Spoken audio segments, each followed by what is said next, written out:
If you haven't been to Scotland, you're missing out big time. 4 years ago, my parents and I took a trip to Scotland, and it was one of the most memorable vacations I've ever been on. I hope that you'll consider Scotland before you start planning your next vacation. From the tourist attractions, to the cuisine, to the famous people, Scotland's a really exciting place to visit. The first thing I'll be discussing today is the tourist attractions to see in Scotland, starting with the city of Edinburgh. If you visit the city of Edinburgh, you need to check out Arthur's Seat. Arthur's Seat is an ancient volcano located 800 feet above sea level, and it was said to have been the legendary location of Camelot, which is how it got its name, Arthur's Seat. The next destination is the Edinburgh Castle. It was an ancient stronghold, a royal residence, a military garrison, and now it's a tourist attraction. The last destination in Edinburgh is the Elephant House, which is a small cafe that opened in 1995.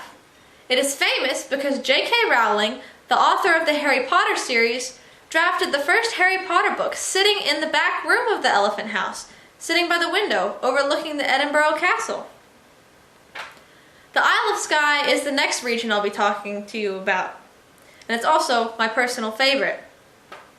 If you visit the Isle of Skye, you have got to check out the fairy pools. The fairy pools are blue-green pools of water located on the River Brittle. They are absolutely beautiful, and you can swim in them if you're brave enough, but the water's really cold. The next destination on the Isle of Skye is the Nice Point Lighthouse, which was built in 1900. The last, but certainly not least, destination in the Isle of Skye is the Island Donnan Castle, which has been built and rebuilt many times, as it was destroyed in the Jacobite risings of the 17th and 18th century and has been rebuilt to this day. Glasgow is the final city that I'll be discussing, and it is also the city where my great-grandfather was born. If you visit Glasgow, you need to check out the University of Glasgow, which was established in 1451, and it is the fourth oldest university in the United Kingdom. Many famous people have attended the University of Glasgow. Adam Smith, John Logie Baird, and even a professor there performed the first fetal ultrasound. The next destination in Glasgow to visit is the Glasgow Cathedral, which was the only cathedral in Britain to survive the Reformation of 1560. The last destination to see in Glasgow is kind of a hidden secret.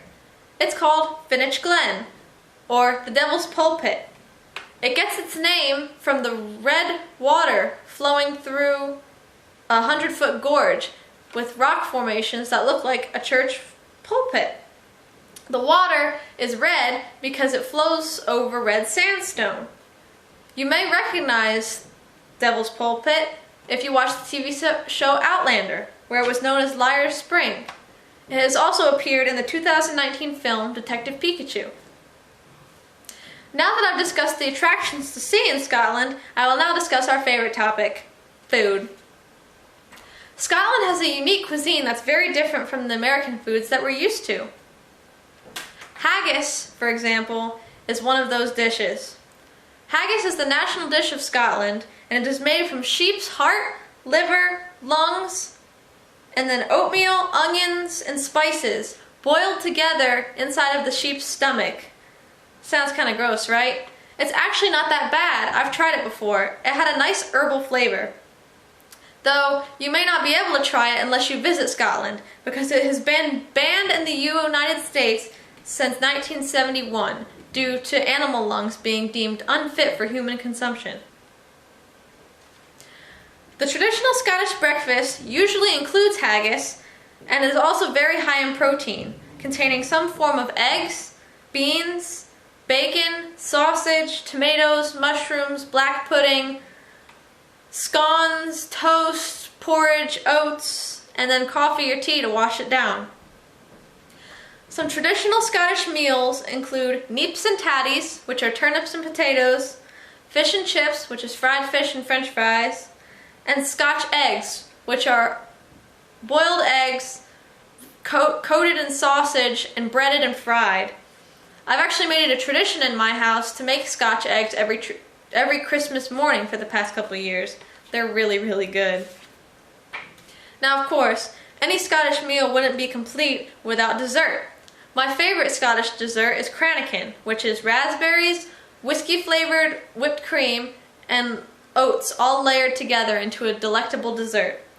Some other Scottish desserts include shortbread, Mars bars, and tablet, which is kind of like a praline without the nuts. Love Crumbs is my favorite place in Scotland to get desserts. It's a small bakery and cafe located in Edinburgh. We visited there and got a slice of chocolate rose cake, almond lavender cake, and a chocolate tart with real violet flowers on it, and they were all amazing. Now, of course, I wouldn't have any experience with this, but if you visit Scotland and you're over the age of 18, you can drink whiskey, or Scotch as it is called. 40 bottles of Scottish whiskey are shipped overseas per second, and it has been a protected secret throughout Scotland. The pubs in Scotland, as I mentioned before, the drinking age is 18, so the pubs are forbidden to serve. Many pubs are forbidden to serve anyone under 14. And sometimes they'll let you in if it's between the hours of 11 a.m. and 8 p.m. I was 12 when we went to Scotland, so we had some trouble finding places to eat. When you visit Scotland, many of the places will charge you for water because they don't serve free tap water like they do in America, so they just give you a bottle of water. So since we were paying for a drink anyway, I drank a lot of sodas. The sodas over there are different because they use real sugar instead of high fructose corn syrup. My favorite soda was an orange drink called Iron Brew, which is Scotland's other national drink. It's even more popular than Coke. Iron Brew has some really hilarious advertisements that you can find on YouTube. And also, if you want to try it, you can find it in the international section at your local Publix. Scotland is also home to many famous people, including the inventor James Watt, who improved the steam engine, Mary Queen of Scots, who was betrayed by her cousin Queen Elizabeth I and was beheaded in the year, I don't actually know the year, but she was beheaded, and Lewis Capaldi, who is a popular singer now, he has 2 hits known as Someone You Loved and Before You Go. Now, if you get the chance to visit Scotland, you will know the best attractions, the best food and pubs, and you'll have the satisfaction of knowing that you've got to visit some of the places where famous people have stood.